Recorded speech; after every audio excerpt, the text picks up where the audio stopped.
함께 읽었던 요한복음 5장 19절 이하의 말씀을 중심으로 내 말을 듣고 또 나 보내신 이를 믿는 자는 이라는 제목으로 함께 말씀을 묵상하기를 원합니다. 예수께서 베데스다 연못가에 38년 된 병자를 고치신 일로 말미암아 이제 예수님과 유대인들 사이에 논쟁이 시작되었죠. 유대인들의 주장은 왜 안식일에 병을 고치느냐는 것입니다. 또 이 병 고침을 받은 사람은 왜 안식일인데 자리를 들고 일어나 걸어가느냐 하는 것이었죠. 이에 대한 예수님의 대답은 내 아버지께서 이제까지 일하시니 나도 일한다 하는 것이었습니다. 이 말을 들은 유대인들은 예수님이 하나님을 친아버지, 내 아버지라고 불렀다는 것에 대해서 화를 냅니다. 분노하는 이들을 바라보면서 이제 예수께서 그들에게 아들의 고난에 대해서 설명을 하고 있는 내용이 오늘의 본문 내용입니다. 19절입니다. 여러분 성경을 펴놓고 같이 읽어가면서 보십시다. 그러므로 예수께서 그들에게 이르시되 내가 진실로 진실로 너희에게 이르노니 아버지께서 하시는 일을 보지 않고는 아무것도 스스로 할 수 없나니 아버지께서 행하시는 그것을 아들도 그와 같이 행하느니라. 지금 예수께서 말씀하시는 그 순간에 아버지께서 하신 일, 그것이 무엇이었죠? 그것은 바로 38년 된 병자를 고쳐주시는 그 생명을 주시는 일이었습니다. 죽음의 증상에 사로잡혀서 죽어가는 사람, 희망도 없고 살 가능성도 없어 보이는 그 죽어가는 사람을 살리는 일, 이것이야말로 생명을 주는 일이었습니다. 예수께서 이 땅에서 행하시는 일 가운데 가장 중요한 일이 뭐죠? 생명을 주는 일 아닙니까? 이미 죄로 말미암아 죽음의 증상에 사로잡혀 죽어가는 이 세상에 참된 생명을 주시는 일, 그것은 오직 그리스도만이 하실 수 있는 일이었습니다. 당시 유대인들은 그 종교적인 행위를 통해서 죄사함 받는 것이라고 생각을 했습니다. 또 그리고 그들은 그렇게 기대를 했습니다. 그들 안에는 생명 없었습니다. 종교적으로 주일이면 교회에 나오는 거예요. 그리고 종교적으로 헌금을 드리는 거예요. 종교적으로 자기에게 주어진 순서에 자기에 주어진 직분에 살아가는 겁니다. 그냥 종교적으로 하는 거예요. 그러나 그 안에는 생명이 없었다는 것입니다. 그것은 자기 스스로 생각하기를 내가 죄 사함 받았다 하는 위로감을 갖는 것일 뿐, 하나님이 지금 나와 함께 계신다 하는 사실을 생각하고 스스로가 그렇게 믿고 스스로 착각하고 있는 거예요. 그 생각하는 것일 뿐, 실제로 주님이 그에게 생명을 준 것은 아니었다는 것입니다. 자, 여기 놀라운 감춰진 비밀이 있죠. 참된 생명은 성령으로 거듭남으로만 가능합니다. 위로부터 나야 하는 것입니다. 이 세상에서 태어나는 것이 아니라 위로부터 거듭나야 하는 것입니다. 이 생명을 주시는 일이 예수께서 우리에게 오셔서 하시는 일입니다. 가버나움의 왕의 신하의 아들이 죽어가는 이야기를 듣고 예수께서 말씀으로 살리셨습니다. 이 또한 그 죽음의 증상이 왕 노릇하는 곳에 생명의 주인이신 예수께서 베푸신 생명 사건입니다. 새 언약 백성을 찾고 회복하는 하나님의 나라는 바로 이 생명을 주시는 거듭남을 통해서만 가능합니다. 여러분도 우리도 성령으로 거듭나지 아니하고서는 새 언약의 백성이 될 수가 없습니다. 성령으로 거듭남을 통해서 우리는 하나님 나라의 백성이 될 수가 있고 하나님 안에 감춰진 놀라운 비밀과 그 은혜들을 누리며 살아가는 자가 되는 것이며, 성령으로 거듭남으로 말미암아 우리는 하나님과의 관계 속에서 생명력이 계속 공급되는 삶을 살아갈 수가 있는 것입니다. 예수님의 말씀을 보면 예수께서 베데스다 연못가에 38년 된 병자를 고치신 일은 이미 하나님께서 하신 일이었다 라는 것을 볼 수 있습니다. 여기서 우리가 이 사역에 있어서 중요한 한 가지의 원리, 그것을 우리는 생각해 보게 됩니다.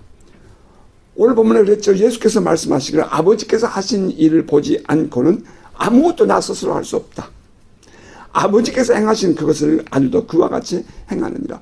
38년 된 병자를 이 고친 것 때문에 유대인들이 그에게 손가락질을 했을 때에 예수께서 하신 답입니다. 이것은 아버지께서 하신 일을 나도 한 거야. 그렇게 표현한 거죠. 자, 이제 우리는 기도 사역을 합니다. 우리는 하나님께서 우리에게 주신 그 은혜를 따라서 우리가 병든 자를 위해서 기도해주고 또한 묶인 자를 자유케 하는 그런 사역들을 합니다. 그때 우리에게 중요한 원리가 바로 이 말씀 안에 들어있습니다. 보아야 한다 하는 것입니다. 보아야 한다. 보면 할 수 있습니다. 엘리사가 엘리야에게 갑절의 영감을 구합니다. 성령의 능력의 그 영감을 갑절을 내가 주소서 그랬습니다. 그랬더니 엘리야가 엘리사에게 보아야 한다. 끝까지 보아야 한다. 이렇게 말했죠. 열왕기하서 2장 10절에 이렇게 말합니다. 이르되 내가 어려운 일을 구한도다. 그러나 나를 내게서 데려가시는 것을 내가 보면 그 일이 내게 이루어지려니와 그렇지 아니하면 이루어지지 아니하리라. 끝까지 너가 나와 함께 그 마지막 내가 하늘로 들리어 올라갈 때까지 끝까지 인내심을 가지고 기다리며 너가 보면 너도 그렇게 될 것이다. 영갑절의 감을 얻게 될 것이다. 이렇게 말한 것입니다. 오늘도 마찬가지예요. 언뜻 보아서는 이 엘리야가 하늘에 올려지는 것을 보는 것만을 의미하는 듯이 보입니다. 하지만 엘리야가 이제 하늘에 올라갈 때에 엘리야가 입고 있었던 겉옷이 위에서 아래로 내려오죠. 그래서 엘리사가 그 옷을 자기 옷을 벗고 그 옷을 갈아입습니다. 그리고는 돌아갑니다. 요단강을 다시 만났습니다. 그때 엘리사가 어떻게 하죠? 그 벗었던 엘리야의 옷을 들고 물을 요단강을 때리면서 엘리야의 하나님 어디 계십니까? 하고 그렇게 외칩니다. 그랬더니 물이 다시 갈라집니다. 엘리사가 요단강을 가를 수 있었던 것은 바로 엘리야가 이곳에 올 때 그렇게 하는 것을 보았기 때문입니다. 무엇을 보느냐 하는 것은 매우 중요하죠. 여러분이 무엇을 보느냐, 이것은 여러분의 인생을 규정합니다. 여러분이 무엇을 보고 있느냐, 거기에 따라서 여러분의 삶은 그렇게 흘러갈 것입니다. 여러분은 되는 것이 보입니까? 아니면 안 되는 것이 보입니까? 예수는 아버지께서 하시는 일을 보아야 자기도 할 수 있다. 이렇게 말했습니다. 보아야 한다는 것입니다. 그리고 또 하나 더 중요한 것은 이제 믿음의 눈으로 보아야 한다는 것입니다. 오늘날 우리는 어떻게 보죠? 우리의 눈으로 봅니다. 우리는 살아가면 우리의 눈으로 보입니다. 뿐만 아니라 믿음의 눈으로 보아야 합니다. 우리가 하나님이 하신 일을 어떻게 볼 수 있어요? 우리가 어떠한 일을 앞에 두었을 때에 그것을 이루시는 하나님을 볼 수 있어야 한다 이 말이에요. 하나님께 하시면 된다는 믿음은 너무나 당연한 일입니다. 그런데 그것을 더욱 확실하게 하는 것은 하나님이 이루신 것을 믿음의 눈으로 보는 것입니다. 이것이 히브리서 기자의 표현에 의하면 이렇습니다. 히브리서 11장 1절이죠. 믿음은 바라는 것들의 실상이요 보이지 않는 것들의 증거니라. 병든 자가 하나님 안에서 치유되는 것을 믿음의 눈으로 보아야 합니다. 예수께서 우리의 죄값을 대신하여 십자가에서 피 흘리며 고통당하시고 죽으시는 엘리 라마 사박다니 하나님 나의 어찌하여 나를 버리시나이까 그 철거하며 죽으시는 그 예수 안에서 나의 죄가 죽었음을 볼 수 있어야 합니다. 그리고 예수께서 무덤에 내려가셨을 때에 하나님께서 우리 자신에게 내 죄값을 내가 예수 안에서 받았다라고 하시는 그 하나님의 음성을 들을 수 있어야 합니다. 우리가 예수께서 십자가에 죽으시고 무덤에 내려가셨다는 사실을 믿음의 눈으로 바라볼 때에 우리는 죄사함에 대한 확신을 가질 수가 있습니다. 우리가 복음을 전할 때도 마찬가지입니다. 우리가 만나는 수없는 영적 전쟁도 마찬가지예요. 하나님께서 이미 이루신 승리를 보아야 우리도 승리할 수 있습니다. 자, 그러한 의미에서 우리는 믿음을 우리 안에 두거나 혹은 보이는 현실에 두는 것이 아니라 살아계신 하나님께, 전지전능하신 하나님께 두어야 할 이유가 있는 것입니다.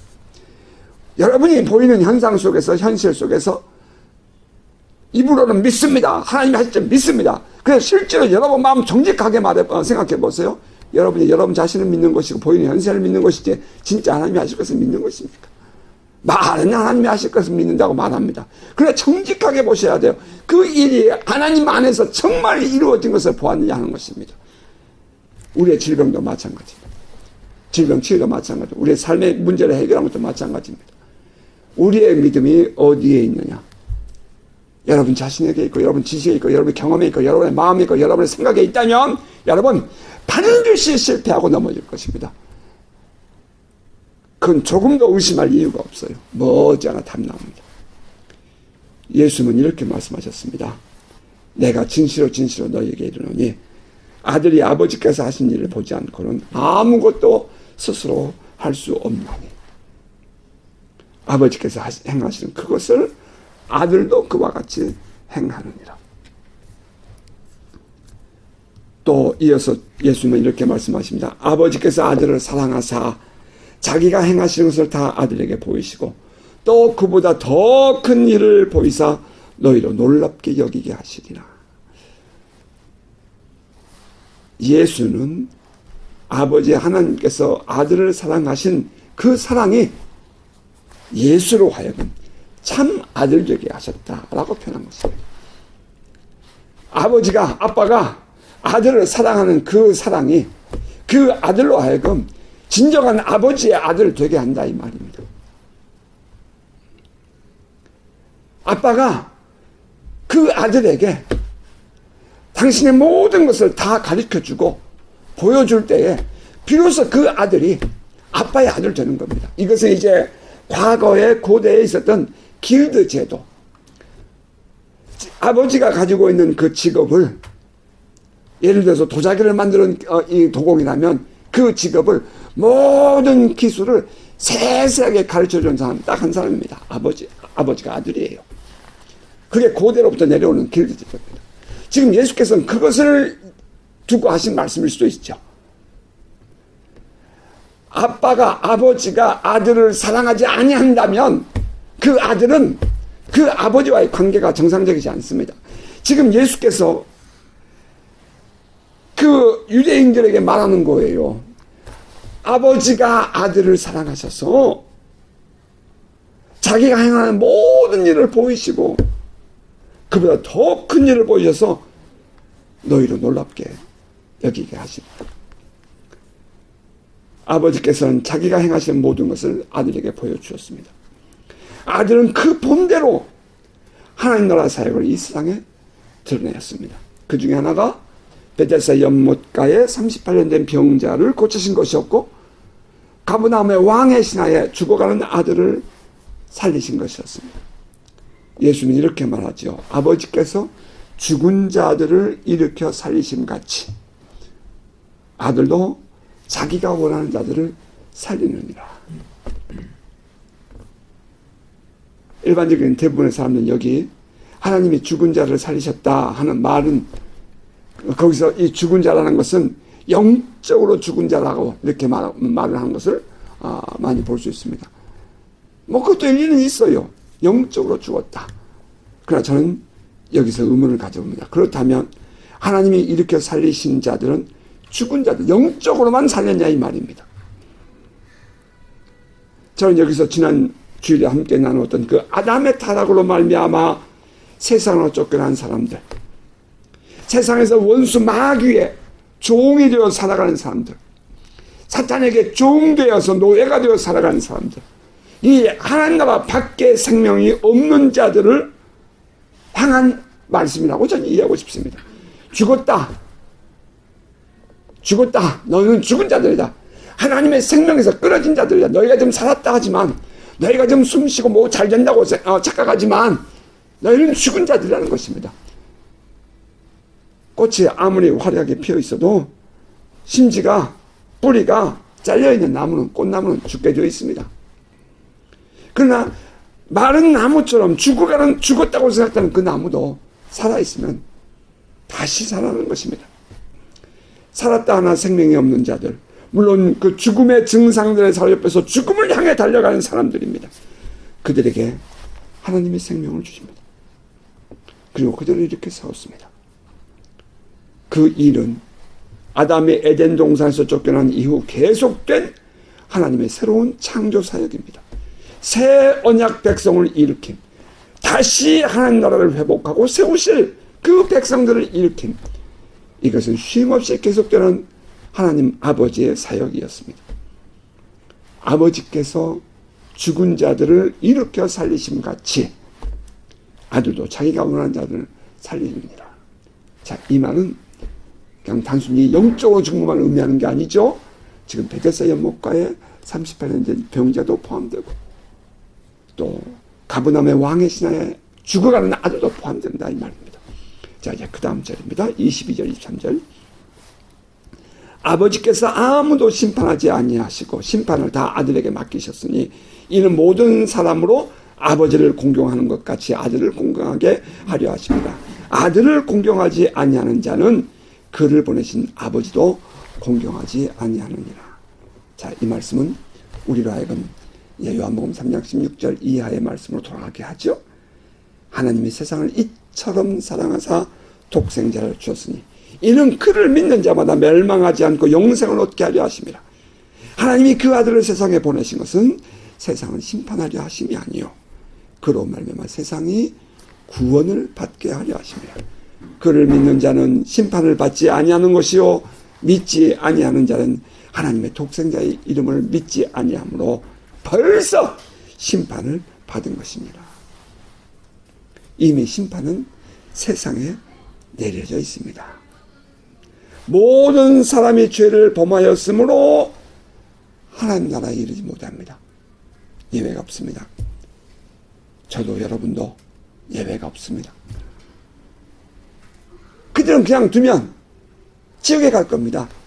우리 이 세계의 이 중력이라는 것을 지금 연구하는 이 과학자들이 말이죠. 뭐 벌써 수십 년 됐습니다만은 이런 이 논리를 폈지요. 중력이라는 것을 얘기하면서 깔때기 원리라고 합니다. 깔때기 원리. 그래서 물을 맨 위에다 한 방울 똑 떨어뜨리면 또록 안으로 굴러 들어가죠. 그 또록 안으로 굴러 들어가는 이 우주적인 힘, 그것을 이제 중력이라고 설명하는 것을 이 책에서 읽어본 바가 있어요. 마찬가지. 지금 이 세상의 모든 사람들은 말이죠. 여러분 주변에 마찬가지 다 보세요. 그들 결국은 지옥 갈 사람들이 예수 안 믿는. 이것은 이미 심판이 내려진 거예요. 하나님이 그렇게 말씀하셨어요. 이건 하나님의 진리예요. 이미 심판은 세상에 내려져 있습니다. 가만히 주면 저절로 그냥 지옥에 갈 겁니다. 이는 마치 깔때기에 물을 한 방울 떨어뜨리면 그 안으로 또르륵 굴러 들어간 것 같습니다.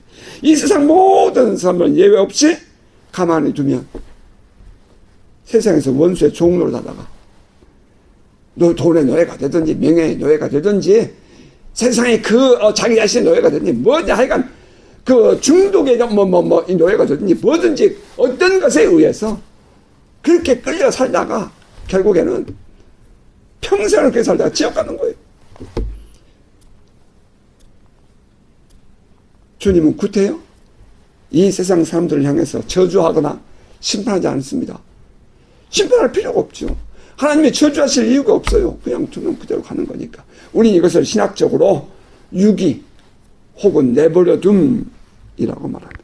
그렇게 이 어둠의 세상에 살고 있는, 심판 속에 살고 있는, 이 저주받아 살고 있는 그 영혼들을 향하여 하나님이 어찌하든지 저 영혼들을 구원하려고 어찌하든지 제 영혼들을 다시 회복하여 잃어버린 하나님의 형상을 회복하고 하나님께서 세우고자 하신 새 하늘과 새 땅을 이루기 위하여 하나님께서 먼저 우리를 사랑하시고 독생자 예수를 보내주신 것입니다.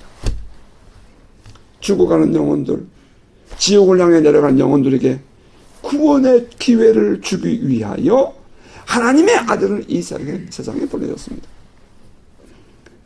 그리고 말씀하시기를 아들을 믿는 자에게는 영생을 주신다, 이렇게 말합니다. 아니요, 심판받아서 이미 다 심판됐어요. 이미 세상은 그냥 그렇게 깔때기처럼 흘러갈 거예요. 어떤 사람 그렇게 말하는 사람이 있어요. 화가 나면 그냥 내버려둬, 나 지옥 갈 거니까.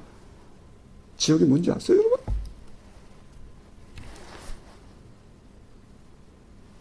아들을 믿는 자에게는 영생을 주신다. 이래도 하나님의 아들 예수 그리스도를 안 믿겠습니까? 믿기만 하면 구원을 주신다, 영생을 주신다고 하나님이 말씀하셨습니다. 세상에 어떤 사람이, 유능한 사람이 한 말 아니에요. 결코 거짓 없으신 하나님, 변개치 않으신 하나님이 하신 말씀이에요. 그림자도 없으신 분이십니다. 하나님이 그 아들을 세상에 보내신 것은 세상을 심판하려 하심이 아니요 그로 말미암아 세상이 구원을 받게 하려 하심이라. 하나님은 아들에게 심판할 수 있는 권리를 주셨습니다. 이유는 아들의 권세를 세상에 알리기 위함이었습니다. 세상으로 하여금 아들을 공경하게 하려 하셨습니다. 하나님의 아들 예수 그리스도를 통해서만 구원이 있다는 이 선포만으로도 믿지 않는 자들이 이미 심판을 받은 것입니다. 아들을 공경하지 아니하는 자는 그를 보내신 아버지도 공경하지 아니하느니라. 아들을 공경하지 않는 자가 누구죠? 아들을 공경하지 않는 자가 누구예요? 지금 예수 앞에서 분노를 드러내고 있는 이 유대인들입니다. 예수 믿으라고 할 때에 예수 믿으라는 그 말을 들으면서 분노하는 사람들이에요. 그 유대인들은 하나님만을 높인다, 혹은 하나님 아버지만을 공경한다, 이렇게 말합니다. 하지만 그들은 하나님께서 보내신 자를 공경하지 않았습니다. 오히려 분노하며 죽이려 했습니다. 그들을 향하여 주님이 말씀하신 것입니다. 하나님이 보내신 일을 공경하지 않는 자들은 결국 그 보내신 하나님도 공경하지 않는 것이다. 너희들이 하나님을 공경한다 하는 말은 거짓이다, 이 말입니다. 그래서 예수는 또 이렇게 말씀하십니다. 24절. 내가 진실로 진실로 너희에게 이르노니 내 말을 듣고 또 나 보내신 이를 믿는 자는 영생을 얻고 심판에 이르지 아니하나니 사망에서 생명으로 옮겼느니라. 내 말을 듣고 또 나 보내신 이를 믿는 자는 영생을 얻었다. 자, 영생을 얻었다, 이 말은 현재형 단어입니다. 현재 그들은 영생 안에 들어있는 것입니다. 예수를 믿는 자들은 이미 영생을 얻었고 지금 그 영생을 누리고 있는 것입니다. 영생이란 단순히 영원한 생명만 의지하지 않아요. 영생이란 하나님의 속성입니다. 우리가 영생을 얻었다 하는 말은 우리가 하나님의 속성에 참여했다 하는 것을 의미합니다. 하나님의 거룩하심, 하나님의 전지전능하심, 하나님의 영원하심, 이러한 하나님의 속성에 참여할 수 있는 자가 된 것입니다. 은혜입니다. 우리는 죄인이었습니다. 그러나 그 죄값을 예수께서 대신 십자가에서 죽으심으로 하나님의 저주를 갚아주셨고 부활하심으로 우리에게 그 십자가의 저주의 죽으심의 효과를 우리에게 전가시켜 주셨습니다. 우리는 우리의 죄값이 십자가의 죽으심과 부활을 통해 해결됐다는 이 사실을 믿음으로, 예수께서 십자가에 죽으신 것이 나의 죄값을 해결해 주신 것이 사실은 그것을 믿음으로 우리는 하나님의 의롭다 하심에 참여할 수 있게 되었습니다. 따라서 하나님은 우리를 너는 내 아들이라고 불러주신 것입니다. 우리는 여전히 우리의 삶의 현장을 보면 죄 속에 살아갑니다. 그러나 그럼에도 불구하고 하나님은 우리를 의롭다고 여겨주시고 우리로 하여금 하나님의 의로우심에 동참할 수 있는 자로 살게 해주셨습니다. 아울러서 지금 우리는 이 하나님의 영원하심에 동참하고 있는 것입니다. 우리가 죽어서 이 세상을 떠날 때 천국 가는 것, 여러분 그거 믿지 마세요. 그거 거짓말이에요. 우리가 죽어서 천국 가는 것으로 끝나는 게 아니에요. 지금 이 세상에 살고 있는 동안 우리는 이미 천국 생활하고 있는 것입니다. 여러분 믿으십니까? 우리는 죽어서 이 세상 제 멋대로 네 마음대로 별짓 다 하고 주일 교회만 가면 되는 것처럼 그렇게 생각하고 살지 모르겠지만, 여러분 속지 마세요. 진심으로 속지 마세요. 여러분, 우리가 예수를 믿을 때 우리는 이미 영생에 참여한 자가 되었고 영생을 받았습니다. 따라서 우리는 지금 천국 생활이 영원한 세계, 하나님의 영원성 안에 함께 살아가는 것이고, 우리가 육신을 벗으면 우리는 이제 저 영원한 세상에서 살 것입니다. 단순히 우리가 죽어서 가는 것이 아니라 이 말입니다. 이것이 은혜죠. 따라서 예수께서 말씀하십니다. 내 말을 듣고 또 나 보내신 이를 믿는 자는 영생을 얻었고 지금 영생을 누리고 있다는 현재형이에요. 이 얼마나 큰 은혜입니까? 주님의 선언이에요. 예수님의 선언입니다. 절대 불변의 하나님의 말씀의 약속이에요. 이 말은 변치 않는 진리입니다. 자, 그리고 심판에 이르지 아니하나니 라고 말합니다. 그 심판에 이르지 아니하나니 라는 것은 이제 미래적인 의미를 갖지요. 구원받은 사람은 이미 심판에 이르지 않습니다. 그것은 당연합니다. 그러나 여기에서 심판에 이르지 않는다, 이 말은 앞으로 우리 주님 다시 재림하실 때 있을 백보좌 심판을 의미합니다. 우리가 함께 읽었던 본문 5장 이 맨 마지막 절 29절을 보면은 선한 일을 행하는 자는 생명의 부활로, 악한 일을 행하는 자는 심판의 부활로 나오리라. 장차 주님 오실 때 우리는 다 죽은 자는 부활할 것입니다. 예수를 믿고 죽으나 예수를 안 믿고 죽으나 우리의 육신적인 이 썩어진 모든 육신은 다 함께 부활할 것입니다. 그러나 그때 그것은 한순간입니다. 여기에는 예외가 없습니다. 모두 부활합니다. 그러나 이때에 어떤 일은 생명의 부활로, 그러나 어떤 일은 심판의 영원한 지옥의 부활로 부활한다는 것입니다. 여기서 말하는 심판이란 하나님의 자비와 긍휼이 전혀 없는 것을 의미합니다. 하나님과 영원히 단절된 상태에 지옥으로 가는 심판을 말하는 것입니다. 우리가 예수를 믿을 때 우리는 이미 영생을 얻었습니다. 그리고 앞으로도 지옥에 가는 일은 그런 심판은 받지 않을 것입니다. 주님의 선언입니다. 자, 그리고 또 하나, 사망에서 생명으로 옮겼느니라 라고 말씀하셨습니다. 사망에서 생명으로 옮겼느니라. 이것은 과거적 의미입니다. 이미 우리는 사망에서 생명으로 옮긴 자들입니다. 여러분 이것을 믿으십니까? 사망이란 하나님과 영원히 단절된 상태를 말합니다. 우리는 지난날 예수를 믿기 이전에는 사망의 권세 아래에 있었습니다. 그러나 예수 그리스도를 믿음으로 그 사망의 권세 아래에서 생명으로 옮기운 자들이 되었습니다. 어느 말씀도 다 마찬가지지만 특별히 요한복음 5장 24절은 변할 수 없는 진리의 말씀이에요. 내가 진실로 너에게 이르노니 내 말을 듣고 또 나 보내신 이를 믿는 자는 영생을 얻었고 심판에 이르지 아니하나니 사망에서 생명으로 옮겼느니라. 여러분 이 말씀은 암송하시기 바랍니다. 이 말씀은 여러분이 외우면서 묵상하면서 여러분의 삶의 자신을 늘 확고하게 세우라는 자존심이 있고 자존감이 분명한 신앙이 되시길 바랍니다. 성경은 또 계속해서 25절 이렇게 기록합니다. 진실로 너에게 이르노니 죽은 자들이 하나님의 아들의 음성을 들을 때가 오나니 곧 이때라. 듣는 자는 살아나리라. 듣는 자는 살아나리라. 여러분 믿음은 들음에서 나며 들음은 그리스도의 말씀으로 말미암습니다. 사도 바울은 로마서 10장 17절에서 그렇게 말씀했어요. 믿음은 들음에서 나며 들음은 그리스도의 말씀으로 말미암느니라. 듣지 않고는 믿음이 생기지 않습니다. 믿음이 없으면 어떤 결과를 맞죠? 지옥 가는 거예요. 지옥 가는 거예요. 영원한 지옥에 떨어지는 것입니다. 하나님과 단절된 상태, 하나님의 긍휼이나 우리가 생각하는 어떤 연민이나 사랑이나 것은 전혀 누릴 수 없는 지옥입니다. 믿음이 없으면 요동하는 세상에서 실패와 좌절을 맛보다가 결국에는 구원받지 못하는 지옥으로 가는 것입니다.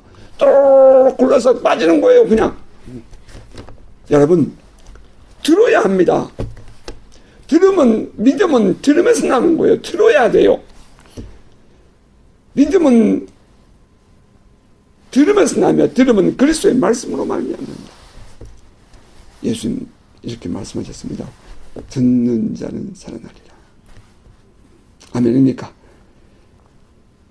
그것도 예수 그리스도의 말씀을 들어야 합니다. 들어야 합니다. 자, 이어진 26절, 27절. 아버지께서 자기 속에 생명이 있음 같이 아들에게도 생명을 주어 그 속에 있게 하셨고 또 인자됨으로 말미암아 심판하는 고난을 주셨느니라. 자, 그러므로 사도 요한은 그의 서신 요한일서 5장 11절 12절에서 이렇게 말합니다. 또 증거는 이것이니 하나님이 우리에게 영생을 주신 것과 이 생명이 아들 안에 있는 그것이니라. 생명이 아들 안에 있는 그것이냐. 아들이 있는 자에게는 생명이 있고 하나님의 아들이 없는 자에게는 생명이 없느니라. 아들이 있는 자, 곧 아들을 영접한 자는 생명을 영접한 것입니다. 지금 여러분은 아들이 있는 자입니까? 아니면 아들이 없는 자입니까? 아들이 없으면 생명이 없습니다. 결국에는 이 세상에서 원수의 구박대에서 말이죠. 종로로 타다가 마지막 심판을 받을 것입니다. 그러나 아들이 있는 자는 이미 생명이 그 안에 있으므로 지금 영생을 누리고 있는 것입니다. 모두가 빠짐없이 아들을 영접하시기를 주의 이름으로 축복합니다. 여러분이 하나님의 아들을 영접할 때에 생명의 영이신 성령이 여러분 안에 거하시며 여러분과 함께 사실 것입니다. 이제 이어지는 28절 29절입니다. 이를 놀랍게 여기지 말라. 무덤 속에 있는 자가 다 그의 음성을 들을 때가 오나니 선한 일을 행하는 자는 생명의 부활로 악한 일을 행하는 자는 심판의 부활로 나오리라. 죽으면 끝이라고요? 죽으면 끝이라고요? 들어야 합니다. 무덤 속에 있는 모든 사람을 말합니다. 주님 다시 오시는 마지막 날이 되면 마라나타 주 예수 어서 오시옵소서. 주님 다시 오시는 마지막 날이 되면 모든 죽은 자가 무덤에서 주의 음성을 들을 것입니다. 이때는 모두 부활하는데 생명의 부활과 심판의 부활이 있을 것입니다. 그리고 그 백보자 심판에서 영원한 생명으로 가는 길과 영원한 심판으로 가는 길이 결정될 것입니다. 자, 말씀을 맺겠습니다. 예수 그리스도를 믿고 안 믿고 별것 아닌 것처럼 보이죠? 그냥 가주는 건가요? 믿고 안 믿고 별것 아닌 것처럼 보이죠? 여러분, 그러나 분명하게 확인하시기 바랍니다. 예수를 믿지 않는 사람은 영원한 지옥으로 가는 인생을 지금 살고 있는 것입니다. 그래서 돈 많은 자가 부럽지 않고, 그래서 높은 자가 부럽지 않고, 그래서 스스로 세상에서 소위 성공했다는 사람 부럽지 않습니다. 예수 믿지 않으면 결국은 똘 굴러서 가는 곳이 정해져 있습니다. 그러나 반대로 예수를 믿는 사람은 영생을 얻었고 심판에 이르지 아니할 것입니다. 사망에서 생명으로 이미 옮겨졌습니다. 이미 우리는 구원을 받은 자로 살고 있는 것입니다. 이 세상에서 살다가 죽어서 천국 가는 것이 아니라 이 세상에서부터 이미 우리는 천국을 누리며 살고 있는 것입니다. 여러분 아멘입니까? 우리 이번 한 주간도 예수의 생명이 내 안에 있음을 믿고 믿음의 뿌리를 살아계신 하나님께 깊이 내리고 흔들리지 않는 믿음으로 살아가는 복된 성도 되시기를 주의 이름으로 축복합니다. 아멘.